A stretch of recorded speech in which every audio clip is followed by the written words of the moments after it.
Assalamualaikum warahmatullahi wabarakatuh. Pada kesempatan ini saya baca doa dulu ya. Raditu billahi robba wa bil islami dina wa bi muhammadin nabiyya wa rasula rabbi zidni ilman warzuqni fahman. Allahumma sholli ala sayyidina Muhammad, Allahumma sholli ala sayyidina Muhammad, Allahumma sholli ala sayyidina Muhammad. La haula wala quwata illa billahil aliyyil azim. Oke. Pada kesempatan ini saya akan menjelaskan konsep dari teori basis ekonomi yang dipaparkan oleh Bapak Robinson Tarigan dalam bukunya Ekonomi Regional. Ya, dalam hal ini bab 3 dari bukunya Robinson Tarigan. Ya. Ini menjelaskan apa sih teori basis ekonomi itu ya.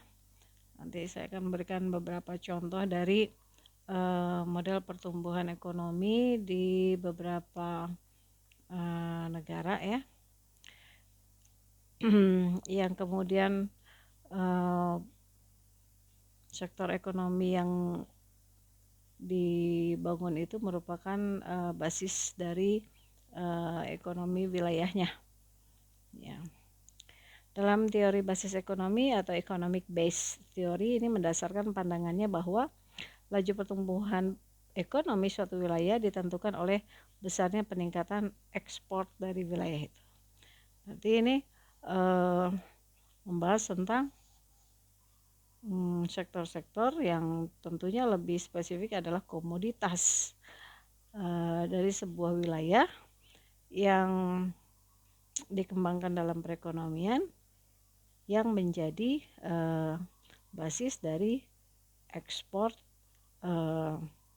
komoditas di wilayah tersebut. Dalam hal ini kalau ekspor itu adalah wilayahnya adalah negara ya.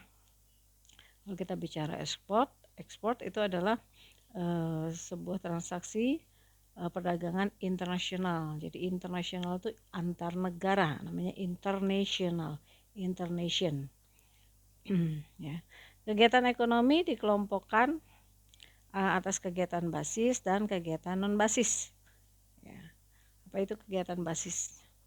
Kegiatan basis itu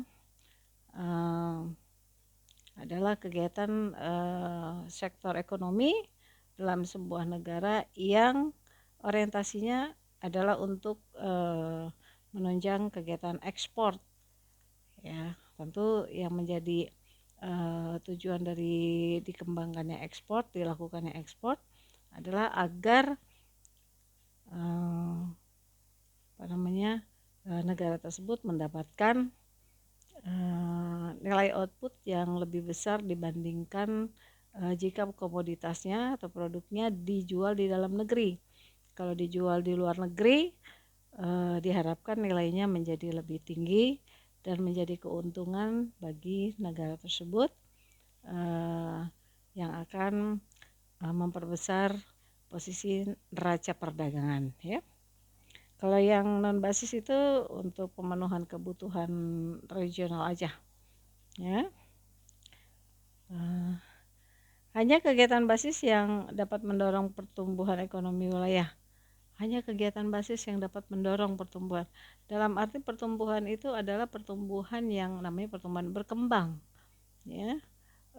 Apakah sektor non basis tidak mampu menumbuhkan melakukan menunjang terhadap pertumbuhan ekonomi? Mampu, tapi batasannya hanya regional aja ya. Ada perputaran uangnya, ada perputaran ekonominya.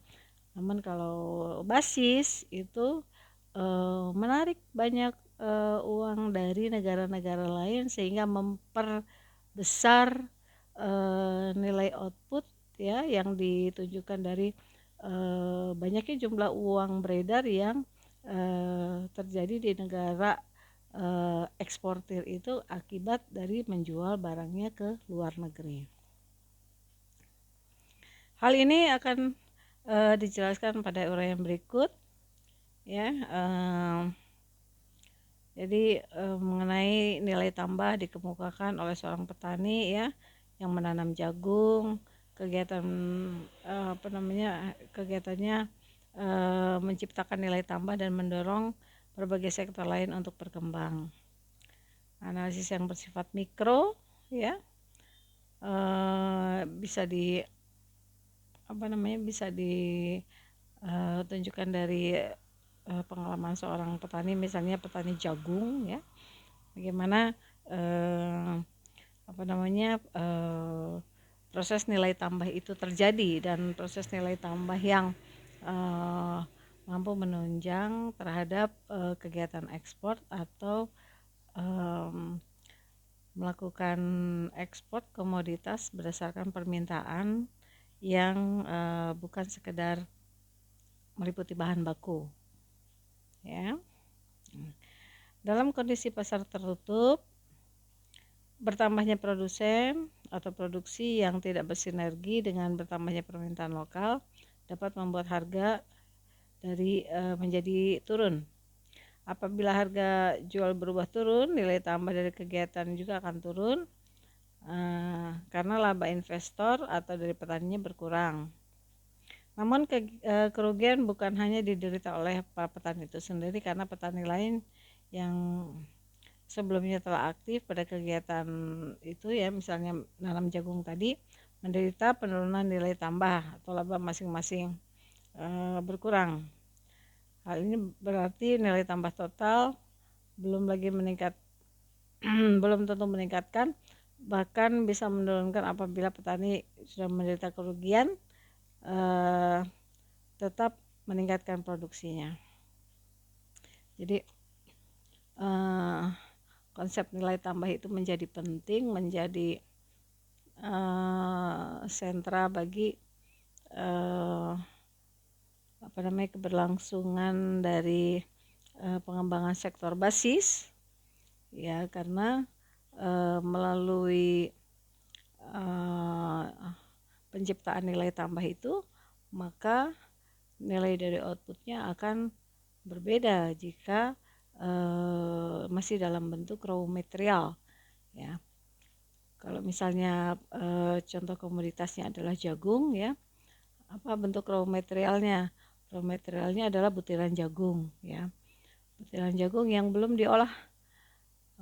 Sedangkan bentuk komoditas jagung yang sudah memiliki nilai tambah, contohnya sudah menjadi butiran jagung yang siap untuk diolah menjadi pakan ternak ya, atau sudah menjadi tepung ya, yang dapat diproses lagi untuk kegiatan proses produksi produk lainnya, seperti itu. Ya. Sebuah kegiatan basis termasuk dalam kegiatan sektor services atau pelayanan. Jadi kegiatan sektor basis itu bukan cuma produksi barang, tapi juga sektor pelayanan. Tapi tidak menciptakan pengertian yang keliru tentang arti service. Disebut saja sektor non basis ya. Sektor non basis atau service adalah untuk pemenuhan kebutuhan konsumsi lokal, karena sifatnya yang memenuhi kebutuhan lokal. Permintaan sektor ini sangat dipengaruhi oleh tingkat pendapatan masyarakat setempat. Kalau sektor non basis itu permintaan di pasar dalam arti yang diminta oleh masyarakat itu ya sangat tergantung dari berapa pendapatan masyarakat yang berkembang sekarang ya.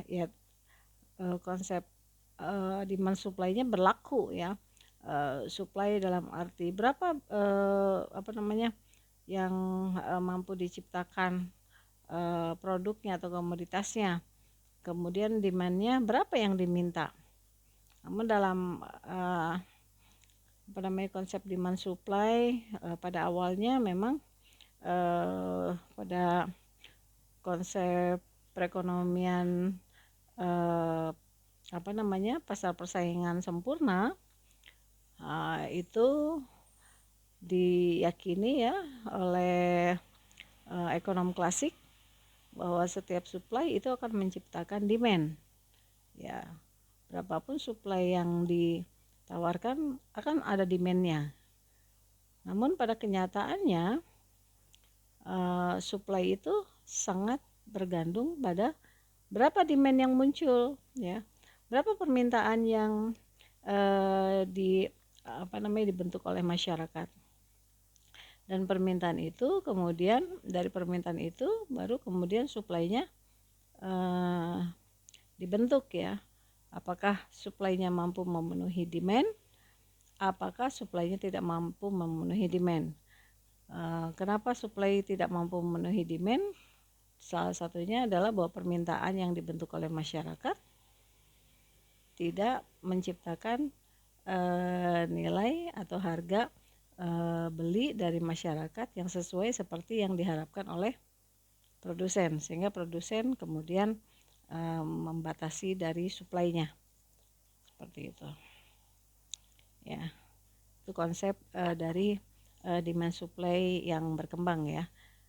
Jadi pada awalnya supply create demand, kemudian berubah menjadi demand create supply, ya. Kemudian pengganda basis. Analisis basis dan non basis pada umumnya didasarkan pada nilai tambah ataupun lapangan kerja. Misalnya penggabungan lapangan kerja basis dan lapangan kerja non basis merupakan total lapangan kerja yang tersedia untuk wilayah tersebut. Demikian pula penjumlahan pendapatan sektor basis dan pendapatan sektor non basis merupakan total pendapatan wilayah tersebut. Di dalam suatu wilayah dapat dihitung berapa besarnya lapangan kerja basis dan lapangan kerja non basis. Apabila kedua angka tersebut dibandingkan, dapat dihitung nilai rasio dari basis atau base ratio, dan kemudian dapat dipakai untuk menghitung nilai pengganda atau base multiplier. Ya, dalam konsep ilmu ekonomi kita banyak sekali mengenal istilah multiplier atau angka pengganda, dan angka pengganda itu menjadi penting dalam konteks ekonomi. Ya, angka pengganda itu dalam aplikasinya ketika Anda melakukan penelitian, ya, Anda mengolah sejumlah data dengan menggunakan konsep time series ataupun panel, ya, data panel. Kemudian Anda menghasilkan koefisien regresi dan menghasilkan elastisitas atau multiplier, ya, yang kemudian dibentuk sebagai sebuah model. Itu Anda menghasilkan multiplier, ya, yang kemudian tinggal bagaimana cara menginterpretasikannya, ya. Angkanya udah dapat, ya, tapi yang lebih penting adalah bagaimana angka itu diinterpretasikan, bukan sekedar dapat angka kemudian main taktik hitung jepret hasil kan gitu. Enggak seperti itu, tapi bagaimana angka itu dapat diinterpretasikan secara ekonomi, ya. Kemudian angka pengganda dari basis atau sektor basis itu dapat dihitung dengan membandingkan total lapangan kerja dibandingkan dengan lapangan kerjanya untuk sektor basis, ya.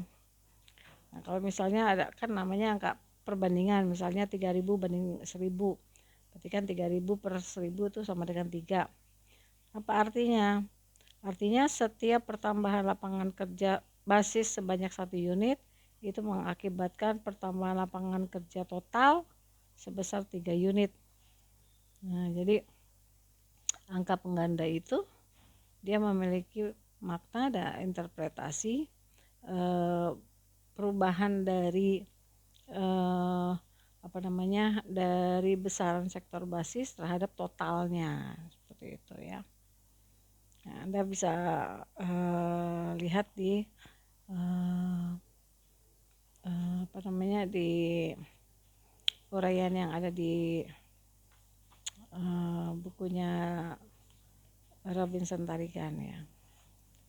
Kemudian cara memilah kegiatan basis dengan non basis ya. Apa sih sektor-sektor basisnya kan gitu. Kemudian sisanya berarti sektor non basis kan. Bagaimana cara menghitungnya? Ada yang menggunakan metode langsung ya dengan survei ya. Ada yang menggunakan metode tidak langsung. Kemudian ada yang menggunakan metode campuran. Ya. Kemudian kalau metode tidak langsung itu ya menggunakan metode pengukuran, salah satunya dengan menggunakan asumsi ya, yang digunakan metode asumsi berdasarkan kondisi wilayah ya, akibat ada kegiatan tertentu diasumsikan sebagai kegiatan basis dan kegiatan lainnya sebagai kegiatan non basis. Contoh asumsi itu adalah bahwa negara kita Indonesia itu merupakan suatu negara agraris ya, diasumsikan sebagai negara agraris. Asumsi itu bukan muncul secara tiba-tiba dan secara sembarang, tapi memang mendekati kenyataan. Kemudian dari asumsi itu dapat mengarah pada penilaian bahwa sektor pertanian kita merupakan salah satu sektor basis selain sektor lainnya, misalnya sektor industri ya, kemudian sektor pertambangan ya, seperti itu. Kemudian ada metode atau cara dengan menentukan location question ya, metode location question atau metode LQ ya. Kemudian ini harus dicermati bagaimana bentuk rumusannya ya. Dan dengan metode LQ ini termasuk metode yang lebih sederhana dibanding metode shift share misalnya. Metode shift share itu dia karena rumusnya juga terbagi atas tiga proporsi ya, yang kemudian menjadi satu rumusan shift share. Itu proses penghitungannya juga cukup panjang, cukup rumit, tapi itu bisa diselesaikan. Dan dia menghasilkan banyak sekali indikator yang bisa diinterpretasikan secara ekonomi, dan kita bisa memberikan penjelasan secara keseluruhan atau sebagian dari indikator yang dihasilkan oleh shift share analysis itu. Ya, yang paling sederhana itu LQ ya. LQ yang paling sederhana. Kemudian ada model basis ekonomi menurut Tibet. Ya. Jelas harus cek rumusnya ya. Charles M. Tibet dengan makalahnya yang berjudul The Community Economic Based Study tahun 1962 untuk Commit for Economic Development ya di New York ya, dalam From Ben David Regional Economic Analysis tahun 74. Ini menggunakan perbandingan dalam bentuk pendapatan atau income dan membuat rincian yang lebih mendalam tentang faktor yang terkait dalam pengganda basis ya. Dalam bentuk pendapatan, hubungan antara perubahan pendapatan basis dengan perubahan total pendapatan ini kemudian didapatkan rumus yang merupakan perkalian ya antara pengganda basis dikalikan dengan perubahan pendapatan di basis, itu akan mendapatkan hasil yaitu perubahan pendapatan secara total. Ya, pendapatan yang dimunculkan dari kegiatan ekonomi yang dilakukan oleh sektor basis dan non basis. Ya. tentu harus dicek secara detail ya bagaimana bentuk rumusnya. Dan ini bisa menjadi inspirasi untuk penelitian, dalam hal ini adalah skripsi ya. Kemudian metode dari Tibet ini mendapatkan beberapa komentar ya dari beberapa ahli ya. Tentu dalam sebuah konsep model, konsep rumusan itu menghasilkan beberapa kritikan dari beberapa orang yang mencoba mengaplikasikan, namun menghadapi sebuah situasi di mana ada indikator yang tidak mampu terfasilitasi dari metode yang digunakan ya. Kemudian ya salah satu bentuknya kenapa ada mazhab klasik, ada mazhab neoklasik gitu ya. Dalam mazhab klasik itu contoh untuk pendekatan demand supply itu bahwa supply create demand ya. Itu kemudian dibantah oleh neoklasik setelah menghadapi situasi yang sesungguhnya bahwa supply itu tidak menentukan demand, tapi justru demand lah yang menentukan supply. Jadi demand create supply. Jadi ada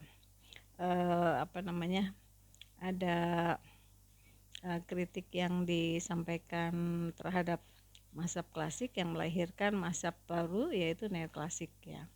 Jadi ada lahir kritikan-kritikan yang berasal dari sebuah metode analisis yang dijadikan asumsi. Kemudian bagaimana evaluasi atas tingkat kebasisan suatu produk ya. Konsep tentang kebasisan dari satu produk ini sering sekali diangkat oleh mahasiswa Fakultas Pertanian sebagai bahan penelitian atau bahan skripsinya ya. Jadi mereka di Fakultas Pertanian itu menggunakan dasar dari sudut pandang ekonomi untuk pengembangan kegiatan penelitian di Fakultas Pertanian ya. Nah, artinya sektor pertanian aja atau Fakultas Pertanian aja bisa melakukan penelitian dengan dengan menggunakan pendekatan ekonomi. Nah, kalau Fakultas Ekonomi gimana? Ilmu ekonomi gimana? Bisa nggak menggunakan pendekatan pertanian? Bisa saja, asal yang dianalisis tentang objeknya tetap ekonomi, bukan tentang pertanian ya. Kalau pertanian misalnya komoditas apa yang harus dikembangkan di satu daerah supaya bisa menjadi kegiatan ekonomi yang menunjang terhadap kesejahteraan masyarakat dari sudut pandang ekonominya ya. Jadi harus ditentukan komoditas basisnya. Nah, kalau dari sisi ekonomi, bagaimana komoditas basis ini kalau dikembangkan pengaruhnya terhadap pendapatan masyarakat gitu ya, terhadap pertumbuhan ekonomi masyarakat dan sebagainya. Jadi yang harus jeli adalah ketika menggunakan pendekatan lain tapi objeknya tetap ke ekonomi gitu. Jadi dari kegiatan kolokium yang kemarin itu ya,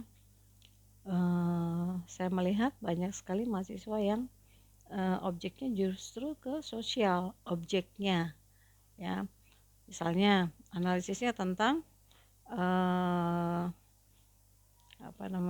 tentang ketenaga kerjaan ya. tentang pengangguran. Loh, pengangguran itu masalah apa? Masalah ekonomi atau masalah sosial? Ya, harus bisa harus bisa dimaknai secara keilmuan secara benar. Pengangguran itu masalah sosial, bukan masalah ekonomi, tapi masalah sosial yang terbentuk karena kondisi ekonomi, kan gitu.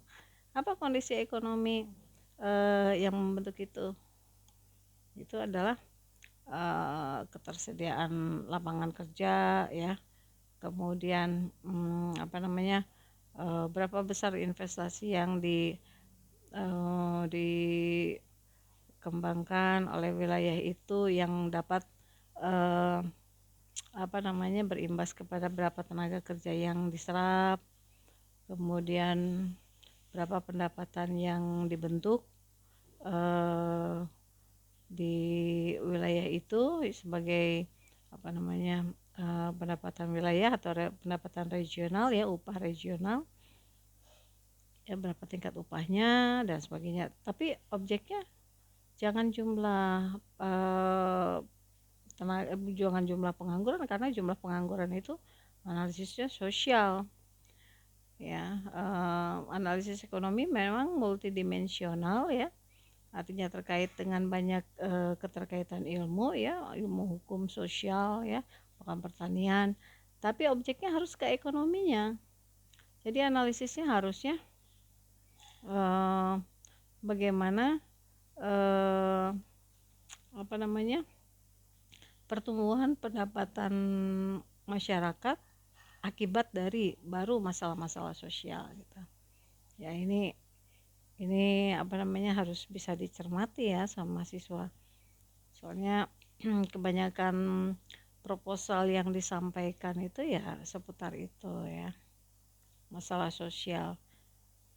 Kalau itu dipertahankan, jangan-jangan nanti nama jurusan kita diganti jadi jurusan ilmu sosial, bukan jurusan ilmu ekonomi, karena analisis atau penelitian yang dilakukan mahasiswanya lebih ke sosialnya dibandingkan ke ekonominya, ya. Kemudian perbedaan basis antara di kota dengan di wilayah belakangnya. Wilayah belakangnya itu maksudnya adalah wilayah desanya, gitu, ya. Jadi jelas ada perbedaan. Kalau di kota itu kan desentralisasi kegiatan yang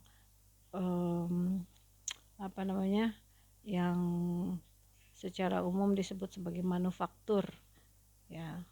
Manufaktur kemudian mendapatkan support bagi bahan bakunya berasal dari wilayah belakangnya, itu pedesaan. Apa contohnya? Misalnya kegiatan manufakturnya adalah pengolahan tepung kanji, ya. Tepung kanji itu kan mengolah singkong, ya, menjadi tepung kanji untuk pemenuhan kebutuhan masyarakat akan tepung kanji, kan, gitu, ya. Nah, singkongnya dari mana? Ya dari pedesaan, ya. Jadi wilayah belakangnya, bukan wilayah keterbelakangan, tapi wilayah belakangnya yang menyediakan itu. Nah, tapi kemudian menjadi berbeda sektor basisnya. Di kota sektor basisnya itu adalah industri, ya. Kalau di desa sektor basisnya justru pertaniannya, karena pertanian itu sebagai wilayah belakang yang mensupport dari industri atau sektor basis yang ada di kota, seperti itu, ya. Dan berikut saya saya bagikan, ya,